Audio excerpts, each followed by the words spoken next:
கர்த்தருடைய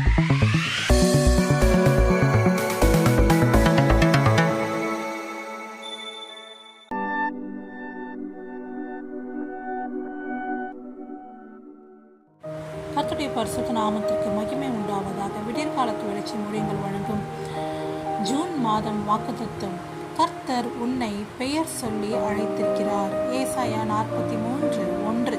பயப்படாதே, உன்னை மீட்டு கொண்டேன், உன்னை பெயர் சொல்லி அழைத்தேன், நீ என்னுடையவன். பொதுவாக யாருக்குங்க நம்ம பேர் தெரியும்? நம்ம குடும்ப உறுப்பினர்கள், இல்லை நம்ம நெருங்கிய வட்டாரத்தில் இருப்பவர்களுக்கு தான் நம்ம பெயரை தெரியும். ஆனால் இங்கே சர்வ வல்லமையுள்ள ஆண்டவர் சொல்கிறார், உன் பெயர் எனக்கு தெரியும் என்று.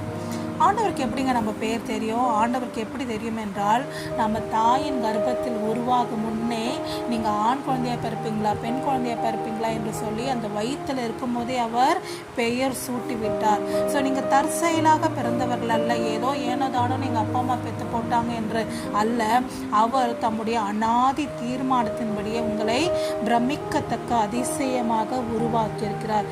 ஏதோ பொதுவாக எல்லாரும் போய் அப்படி பேர் சொல்லி அழைக்கிறவர் அல்ல.